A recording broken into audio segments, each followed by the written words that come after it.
Hola, ¿cómo están? Soy José y bienvenidos a un nuevo video para el canal. Esta vez vamos a hablar de un tema súper importante y un tema que ha sido tema de debate de esta última semana, que como pudieron leer en el título, básicamente es la reforma tributaria del gobierno de Gustavo Petro, creada por José Antonio Campo. Pero antes de irnos al tema, quisiera recordarles que si les gusta este tipo de contenido, si les gusta que haga estos videos sobre temas económicos y de análisis, entonces le pueden dar like al video si les gustó, compártanlo y comenten y suscríbanse, que es súper importante porque así el algoritmo me va queriendo un poco más y voy a poder seguir haciendo estos videos de manera más regular. Entonces, una vez dicho eso, fuímonos al asunto. Entonces, tenemos la nueva reforma de el gobierno Petro, que ha levantado bastantes polémicas, pero que también ha habido mucha información falsa en los medios, como siempre suele pasar tanto en la política como en la economía colombiana, que todo está lleno de fake news, todo está lleno de personas que tienen opiniones no fundamentadas. Entonces vamos a desagregar un poco aquí digamos que la reforma tributaria, vamos a leer algunos de los parágrafos puntuales que tiene la reforma y vamos a hablar también sobre sobre mi opinión de qué es lo que quería hacer José Antonio Campo con esta reforma y por qué me parece que es una muy buena reforma. Porque se los adelanto, mi opinión es que es una muy buena reforma. Entonces, se dice que se va a dar impuestos a las personas que ganen más de 10 millones de pesos. Esto es real. En la reforma tal cual no dice así, sino se plantea en VTs, que son unidades de valor tributario, que básicamente para el 2022 está, digamos, está definida en 38.000 y pico de pesos. Pero bueno, para cerrar 38.000, entonces es básicamente este valor que cada vez que vean VT en la reforma tributaria hay que multiplicarlo por ese valor para saber cuál es el valor en pesos. Entonces, aunque esto es cierto, quiero recordar que las personas en el país que ganan más de 10 millones de pesos son pocas. De hecho, son menos del 2%. Entonces, aquí hay algo que, digamos, es bastante diciente y que si se mira de manera, digamos, seccional, por regiones o por departamentos, pues van a cambiar ciertas opiniones. La opinión general en Bogotá es que esto es una medida, un impuesto que afecta a la clase media, dado que en Bogotá también hay muchas personas que ganan más de 10 millones de pesos, hay más personas que ganan entre 8 y 12 millones de pesos y pues está el resto de la población. Entonces es por esto que se ve reflejado que un impuesto a personas que ganen más de 10 millones de pesos en ciudades como Bogotá o por ejemplo como Medellín se vea como algo escandaloso, pero la realidad es que la reforma tributaria afecta a todo el país. Es decir, no se puede hacer simplemente una reforma tributaria para Bogotá, una reforma tributaria para tal, sino se tiene que tener una reforma tributaria para todo el país. A mí me parece que acertadamente es un buen valor para la base gravable y no, esto no quiere decir que sea regresivo o que vaya a afectar después a los trabajadores como tal, como la fuerza de trabajo viendo la clase media baja, sino es aquellas personas que tienen una cierta riqueza y capacidad de ahorro. Entonces, aunque en Bogotá los precios sean bastante altos para el consumo, no quiere decir que 10 millones de pesos no sea un salario alto. Sí, hay muchas personas endeudadas, hay muchas personas que 10 millones de pesos efectivamente no les alcanza, pero esto tiene que ver con sus preferencias de consumo, más no con el hecho de que 10 millones de pesos no sea un salario alto. Entonces han salido muchos memes diciendo que claro, que entonces no me voy a poder ir a viajar a Europa, que claro, entonces el colegio caro de mis hijos, bueno, etc. Estas son, digamos que estas son realidades puntuales, pero en términos generales, en términos del país, me parece una decisión muy acertada por parte de la reforma tributaria.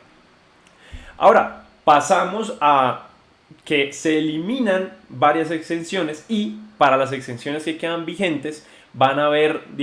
diferentes valores y van a haber requisitos diferentes para acceder a estas. Entonces, como podemos ver en el artículo 2 de la reforma tributaria, en el que empieza el impuesto sobre renta para personas naturales, y en el artículo 242, que básicamente es el artículo número 3,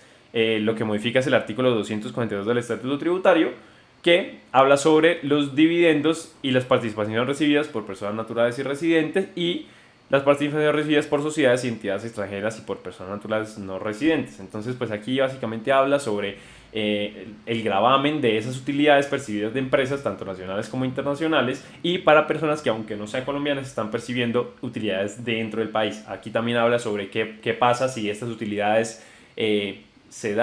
se iban a dar a una persona que en el momento en que se causan los dividendos se murió. Entonces, bueno, no nos vamos a tener mucho en esto la verdad no afecta a casi nadie, a quienes afecta serían nosotros los inversionistas que nos reparten dividendos, pero pues más allá de eso no afecta, digamos que a la gran cantidad de la población. Algo muy interesante de esta reforma, y es algo que no a muchos les gusta, pero que me parece bastante interesante, es que la mayor cantidad de recaudo, además de afectar la base gravable claramente, es que las exenciones en cualquiera de los casos no van a poder pasar del 40% de lo declarable. Entonces, sí o sí se va a tener un recaudo del 60%.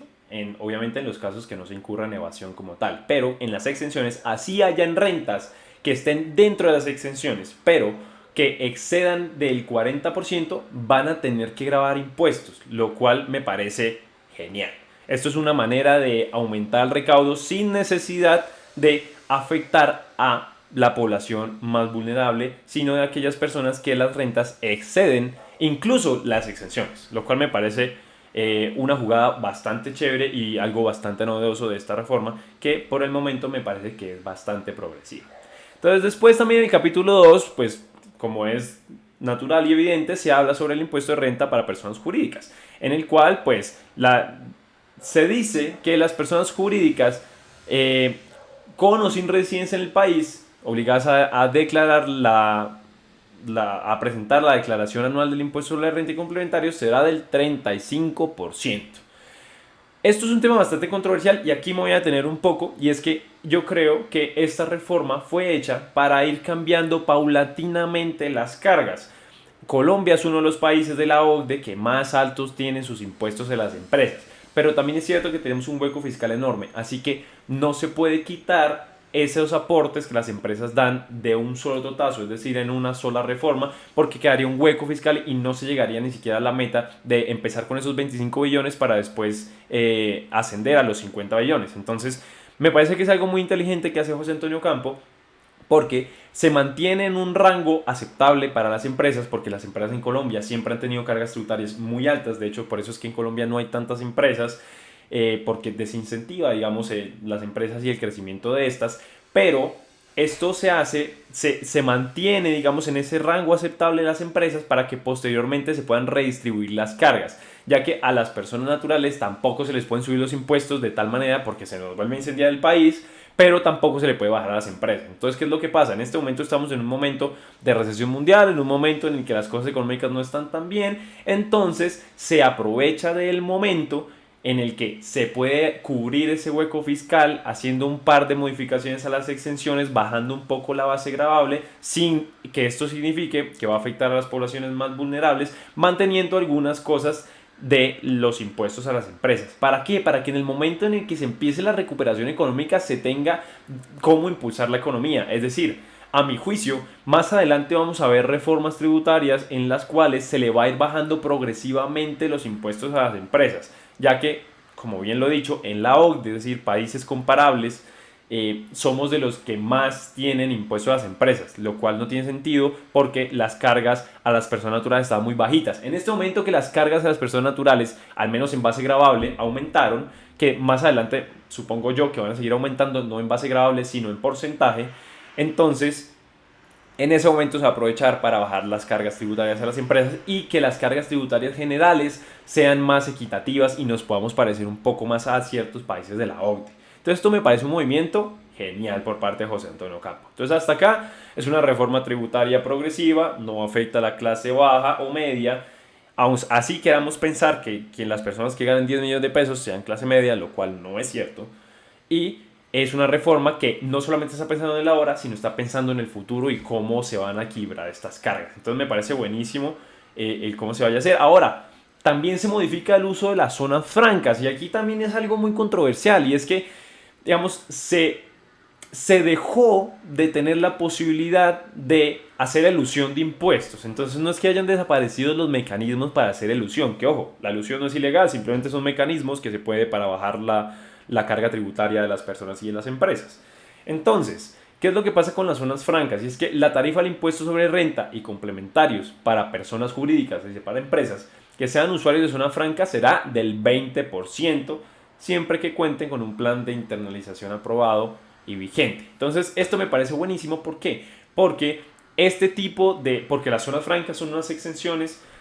geográficas. Este tipo, digamos que acumula gran capital y ese capital no es gravable, pero no significa que ese capital tenga que no estar gravado. Este capital puede estar grabado siempre y cuando se haga, digamos, una recomposición de cargas, que es lo que se está intentando hacer. Entonces me parece muy bueno que se toquen este tipo de temas y que se toquen este tipo de zonas como las zonas francas.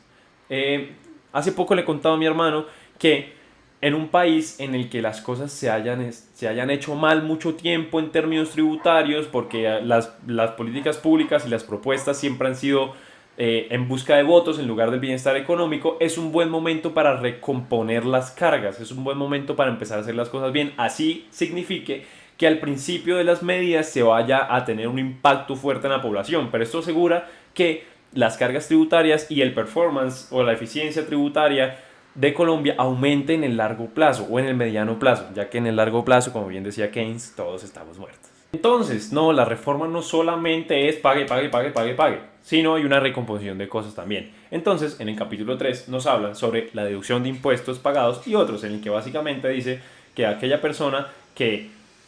haya pagado durante el año o el periodo gravable pues, sus impuestos en relación a los impuestos pagados, tiene la posibilidad de hacerlos deducibles en el 100%. Y en el caso de los movimientos financieros será deducible en el 50%, lo cual pues simplemente es una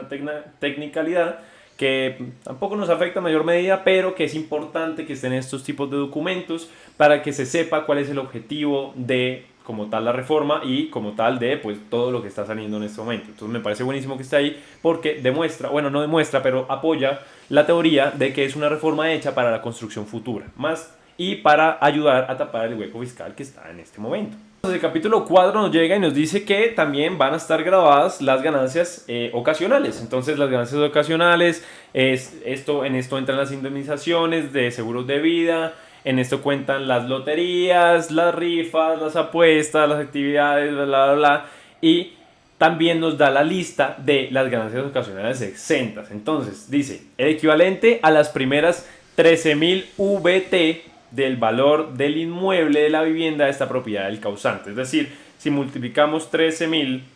por 38.000, entonces nos da que los primeras 494 millones, ¿sí?, del valor del inmueble de la vivienda están exentas de ganancias ocasionales. Entonces, como pueden ver, acá no estamos hablando de real estate o de finca raíz, de la compra de las personas naturales, sino de aquellas personas que se dediquen al real estate, lo cual me parece muy bueno porque en Colombia el sector del real estate ha estado creciendo y cada vez vemos más profesiones dedicadas al real estate, pero no se había tenido un recaudo efectivo en ese tramo porque se estaba viendo como, no como exentas, sino como,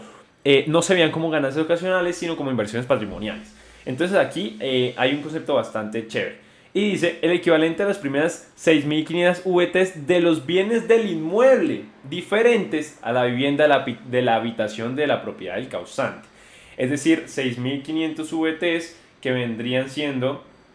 247 millones, las primeras 6.500, y los primeros 247 millones de los bienes del inmueble,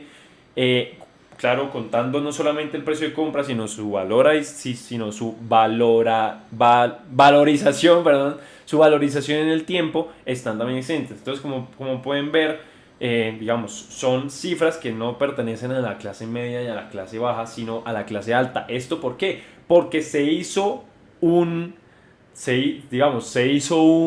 recomposición de cargas subiéndole los impuestos a clase alta, entonces se hace una descomposición por otro lado de bienes y ganancias ocasionales, lo cual me parece muy bueno porque demuestra que no es una reforma tributaria que está en contra de los adinerados, sino en búsqueda de la justicia, equidad o igualdad de cargas, dependiendo de la capacidad de compra y de los ingresos fluidos que tengan las personas. Esto entre muchas otras exenciones de las ganancias ocasionales que, como podemos ver, son valores bastante altos, lo cual va a beneficiar a la clase alta. Entonces no es una reforma tributaria que esté en venganza de las élites del país, sino simplemente es una reforma tributaria que está buscando ese equilibrio de las cargas. Entonces, después más tarde en la reforma tributaria nos empiezan a hablar sobre el impuesto en el patrimonio y en el artículo 296 raya 3 dice, tarifa, el impuesto del patrimonio se determinará de acuerdo con la siguiente tabla. Aquí es donde hay bastante confusión y es que se piensa que entonces el impuesto del patrimonio nos va a caer a todos. No. como bien se dice, y dado que es una reforma que va a ser bastante progresiva, y no solamente progresividad en el hecho de que afecte a las personas con más ingresos, sino progresiva en el hecho de su crecimiento y digamos, de que sea paulatina en aplicación, entonces se dice que la tarifa marginal del cobro del impuesto del patrimonio va a ser del 0.5% para patrimonios por encima de 2.700 millones de pesos. Es decir, son patrimonios altos. Entre 0 y 2.000 millones de pesos, 2.000 y pico millones de pesos, el impuesto va a ser de 0. Y eso es algo que se ha desinformado bastante, pero que es importante que tengan en cuenta. El impuesto va a ser de 0. Y de ahí en adelante se va entre 2.000 y pico millones de pesos y 4.600 millones de pesos se va a cobrar el 0.5% y de ahí en adelante se va a grabar el 1%, lo cual tampoco es tanto, pero en recaudo, o sea, no es tanto para la persona que lo percibe, pero en recaudo es un gran recaudo para el país. Entonces, la obligación legal de ese impuesto del patrimonio se causa el 1 de enero de cada año. Es decir, se evalúa el patrimonio hasta el 1 de enero de cada año, ahí se causa y de ahí en adelante pues habrá otras recomposiciones. Y ahora viene algo súper chévere de la reforma tributaria y es lo que demuestra más progresividad en el caso, y es que dice título 3, impuesto unificado bajo el régimen simple de tributación. Entonces, aquí hace una disección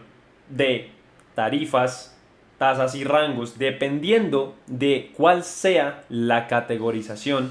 de a quién se le esté cobrando. Entonces, primero nos sale un cuadrito en que dice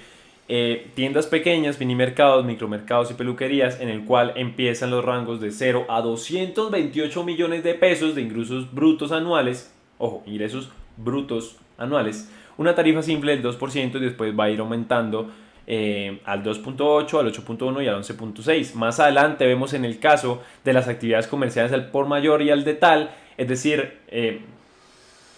digamos, personas que tienen ingresos brutos inferiores, entonces se llega al rango del 0 a 6.000 VT, que vienen siendo 228 millones de pesos, una tarifa simple consolidada del 1.8%, es decir, 0.2% menor a la anterior, y así sucesivamente, en el que después se hace servicios profesionales de consultoría, científicos, en el que están categorizando por rangos de ingreso o de ingresos líquidos que se tienen anuales, en el cual las tasas van variando, lo cual significa que esto por conceptos técnicos, por estructura, es una reforma progresiva. Entonces se tiene que después que para servicios profesionales y de consultoría, F para José, para ingresos iguales o superiores de 0 a 6.000 VT, es decir, de nuevo, 228 millones, la tarifa simple será del 5.9%. Esto a comparación con la de tiendas y micromercados sería del 3.9%, lo cual es bastante, pero no me parece mal que se haga esa disección. Y después, bueno, después siguen con varias actividades de expendio de comida, educación, actividades a la atención de la salud humana, bueno, etc, etc, etc. Entonces, esto demuestra que la reforma es bastante progresiva y que tiene mucho campo también para en el futuro hacer una reestructuración dependiendo de cómo sea el recaudo de la vigencia de la reforma tributaria. Ahora, pasamos a los temas, otro de los temas controversiales, que son los impuestos ambientales. Esto sea un impuesto nacional al carbono y al petróleo en general, al gas líquido, al gas licuado de petróleo, al gas natural, bueno, al sector energético tradicional, mejor dicho. Entonces, como se puede dar, entonces acá hay una tabla que dice carbón, fuel oil, ACPM, jet fuel, kerosene, gasolina, gas licuado de petróleo y gas natural, en el cual se da una disección por tarifas. Es decir, hay un estudio detrás del uso para cobrar este tipo de tarifas y de unidad. Entonces, al fuel oil, que es básicamente pues, nuestra gasolina, se le va a cobrar 268 pesos y a la CPM 208. Es decir, a lo que más se le va a cobrar impuestos va a ser al carbón, al queroseno y ya. Básicamente, el resto están bastante en rangos bastante aceptables, en que obviamente van a encarecer los productos, pero no es el propósito de la reforma, sino, si este fuera el propósito de la reforma, tendrían cargas mucho más altas. Así que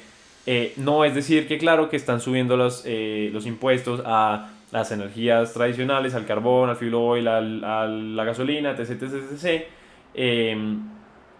Simplemente por subirle el valor y que la clase baja y la clase media se vean afectadas, porque no, es algo normal de la economía, pero no es el propósito y esto se ve en la parte que a mí más me gusta: impuesto nacional sobre productos de plástico de un solo uso utilizados para envasar, embalar o empacar bienes, es decir, para los desechables que utilizamos pues básicamente casi que a diario en algunas casas. Entonces, yo creo que acá todos tenemos un consenso de que en verdad hay que apoyar al cambio, o sea, contrarrestar el cambio climático, hay que apoyar a una mejor salud ambiental y pues esto ayuda a desincentivar la compra de este tipo de productos. ¿Se van a dejar de comprar? No. ¿Que las empresas que los producen se van a quebrar? No. Pero es un buen inicio por el cual se puede empezar y por el cual se va a recaudar bastante dinero de los sectores a los que sí hay que ponerle ese impuesto, en los que tienen que estar incluidos a quienes se les cobran impuestos. Entonces esto también es súper importante, junto con digamos, los impuestos a las comidas procesadas y a las bebidas azucaradas, el cual me parece un hit, me parece buenísimo y es algo que se esperaba desde hace mucho tiempo. Y esto quiere decir que en la reforma tributaria también se busca la ruptura de los gremios, porque ya voy a decir atacó, pero pues no es como si fuese un ataque directo, simplemente se incluyeron en los impuestos y digamos en los artículos grabados a el sector petrolero, al sector de las bebidas azucaradas, y próximamente pues ojalá se tengan otros gremios, como puede ser el gremio bancario. Entonces esto es muy importante y pues va acorde a lo que dijo Petro también en su campaña y lo que dijo José Antonio Campo después de su elección como ministro de Hacienda, y es que aunque sí se iba a atacar al sector petrolero, tampoco es que fuera a desaparecer, pero fíjense que sí está empezando esa transición entre las energías, digamos, las energías nocivas para el medio ambiente y las energías renovables, que eventualmente todas las economías del mundo van a llegar allá. De hecho, en países europeos ya hay legislaciones para que no se puedan tener carros de combustión después de 2045 o algo por el estilo, que tienen que ser ya carros híbridos o completamente eléctricos. Entonces, para allá vamos y es un buen momento para añadir, para plasmar esos conceptos en la reforma tributaria para que los cambios sean paulatinos y no quedarnos atrás como pasó con la industria del café. Y ahora el último título, número 6, que es el que más me gusta a mí de toda la reforma, y son los mecanismos de lucha contra la evasión y la elusión tributaria. Entonces ya he mencionado los dos conceptos antes y básicamente es una manera en la que se puede aumentar el recaudo sin necesidad de aumentar las personas digamos que pagan impuestos, simplemente a las que ya están dentro del régimen contributivo o del régimen tributario, evitar que haya fuga de capitales y evitar que hayan cobros que no se hagan efectivos. Y esto es algo en lo que debimos haber trabajado hace mucho tiempo, pero también sabemos que las personas que hacen mayor evasión y las que hacen mayor elusión son, primero, las que tienen los recursos para poder pagar un contador que lo haga, y segundo, las personas que tienen impuestos muy caros, es decir, la élite. Por eso es que mi teoría es que no se había atacado este problema, pero se puede. Obviamente hay algunas excepciones como las tiendas de barrio, etc., que ahí sí hay un